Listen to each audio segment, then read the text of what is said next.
日本保守党が広島で初の街頭演説を行い、大きな注目を集めた。県警の発表によると、聴衆は1500人にも上り、その熱気は凄まじいものだったという。この広島での凱旋は、保守派にとって重要な意味を持つイベントとなった。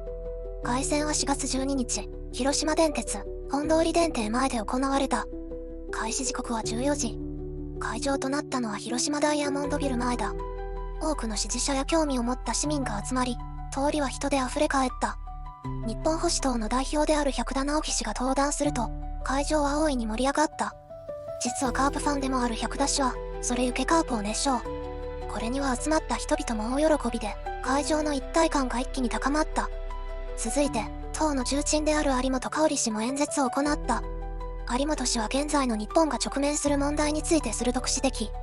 聴衆は真剣な面持ちで耳を傾けていた。日本保守党の掲げるスローガンは、日本を豊かに、強くだ。この凱旋でも、そのメッセージが繰り返し強調された。党は、この30年間の日本の衰退に怒りを感じており、その流れを変えたいと訴えている。凱旋には様々な反響があった。SNS 上では支持者から、素晴らしい盛り上がりだった。力強い演説に感動したといった声が上がった。一方で、批判的な意見も見られ、議論を呼んでいる。この広島での凱旋成功を受け、日本保守党は勢いづいている。党員募集にも力を入れており、公式サイトでは常時入党を受け付けている。また、候補者の公募や所属申請についての案内も掲載されている。日本保守党は比較的新しい政党だが、その存在感は急速に高まっている。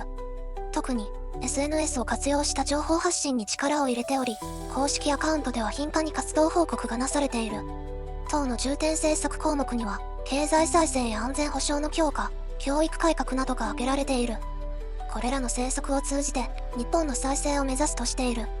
広島での凱旋は、日本保守党にとって大きな一歩となった。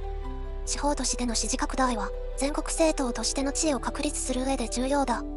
今後、他の地域でも同様の凱旋活動が展開されると見られている。党の認知度向上に伴い、支持者による非公式の応援チャンネルなども増えている。これらのチャンネルでは、党の活動や政策について詳しく解説する動画が投稿されており、支持層の拡大に一役買っている。日本保守党の躍進は、既存政党にも影響を与えつつある。保守層の支持をめぐって、自民党との競合も予想される。今後の政界再編の可能性も含めて、その動向が注目されている。広島での凱旋成功を受け、党幹部からは、この勢いを全国に広げていきたいとの声が上がっている。次の凱旋地域は岡山、淡路で、党の戦略が注目される。一方で、急速な台頭に対して懸念の声も上がっている。政策の実現可能性や財源の問題など、様々な角度からの検証が求められている。日本保守党の今後の展開に、政治アナリストらも注目している。既存政党とは一線を画す主張や手法が、有権者にどう受け止められるか。次の国政選挙での得票率が、一つの指標になりそうだ。